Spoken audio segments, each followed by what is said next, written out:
শৈশব বলতেই আমাদের চোখে কি ভাসে? খেলাধুলা, স্কুল, মজা, তাই না? কিন্তু এমন লাখ লাখ শিশু আছে যাদের কাছে এই বাস্তবতাটা একটা স্বপ্নের মতো। চলুন, চুরি যাওয়া শৈশব নামের এই প্রতিবেদনটা একটু ঘেটে দেখি শিশু শ্রমের সংকটটা আসলে ঠিক কতটা গভীর।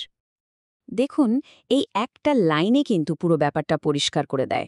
ভাবা যায়, যে বয়সে একটা বাচ্চার হাতে বই খাতা থাকার কথা, সেই বয়সে তাকে দিয়ে কাজ করানো হচ্ছে। সোজা কথায় ওদের শৈশবটাকে কেড়ে নেওয়া হচ্ছে। আচ্ছা, তাহলে এই সংকটটা ঠিক কতটা বড়? আর এর ধরনটাই বা কি? চলুন প্রথমে সেটাই বোঝার চেষ্টা করি। অনেকেই হয়তো ভাবেন এটা বোধহয় এখানে ওখানে ঘটে থাকা দু একটা ঘটনা, কিন্তু না, একদমই তা নয়। বাস্তবতা হচ্ছে, এটা শুধু বাংলাদেশেই নয়, সারা বিশ্বেই একটা বিরাট সমস্যা হয়ে দাঁড়িয়েছে। আর এর প্রভাব কিন্তু এক প্রজন্মে থেমে থাকছে না, চলতেই থাকছে।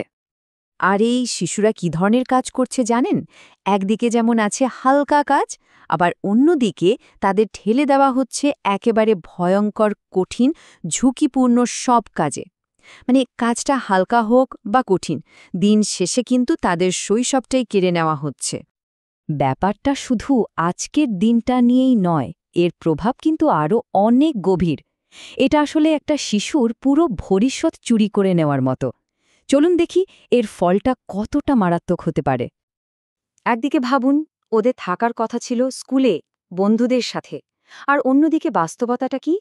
ওদের হাতে ধরিয়ে দেয়া হয়েছে কাজের যন্ত্রপাতি। মানে যেখানে শিক্ষার আলো পাওয়ার কথা, সেখানে ওরা হারিয়ে যাচ্ছে হাড় ভাঙা খাটুনির অন্ধকারে। আর এর প্রভাবটা কিন্তু শুধু ওই শিশুটার মধ্যেই আটকে থাকে না। একবার ভেবে দেখুন, যখন লাখ লাখ শিশুর সম্ভাবনা শুরুতেই শেষ করে দেওয়া হয়, তখন এটা তো আসলে একটা অশিক্ষিত জাতি তৈরির দিকেই এগিয়ে নিয়ে যায়, তাই না? আর এটা একটা দেশের ভবিষ্যৎকেই প্রশ্নের মুখে ফেলে দেয়। আচ্ছা, এই যে শিশুরা তাদের শৈশবটা দিয়ে দিচ্ছে, এর বিনিময়ে তাদের কি মূল্য দিতে হচ্ছে? চলুন সেই ভয়াবহ দিকটা এবার একটু দেখি। কাজের যে অসম্ভব চাপ, তাতে এই বাচ্চাগুলোর শরীর আর মন দুটোই ভেঙে পড়ছে। শুধু তাই না, অনেক সময় তো কাজের জায়গায় দুর্ঘটনা ঘটে, তাদের জীবনটাই চলে যায়। ভাবা যায়? এই লাইনটা শুনুন, কাজে একটু ভুল হলে খেতে হয় মার। কি ভয়াবহ, তাই না?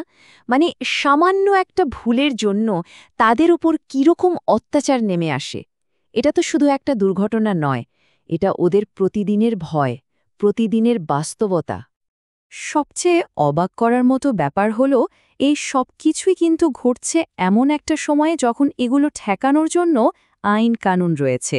আর ঠিক এখানেই কয়েকটা বড় প্রশ্ন চলে আসে। প্রথম প্রশ্নটাই আসে আমাদের সংবিধান নিয়ে। আচ্ছা, শিশুশ্রম বন্ধ করার ব্যাপারে দেশের সর্বোচ্চ আইনে ঠিক কী বলা আছে? তারপরের প্রশ্নটা আরও সরাসরি।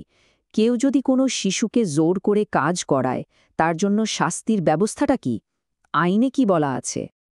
আর হ্যাঁ, এটাও তো একটা জরুরি প্রশ্ন যে আইন অনুযায়ী ঠিক কত বছর বয়স থেকে কাজ করা যেতে পারে। এই বয়সটা ঠিক করা তো খুবই দরকারি, কারণ পুরো সুরক্ষার ব্যাপারটা তো এর ওপরে নির্ভর করছে।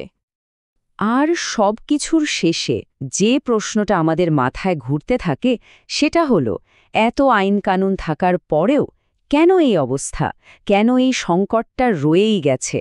তাহলে কি সমস্যাটা আইন আর তার প্রয়োগের মাঝখানের বিশাল ফাঁকটাতেই? সম্ভবত এটাই ভাবার বিষয়।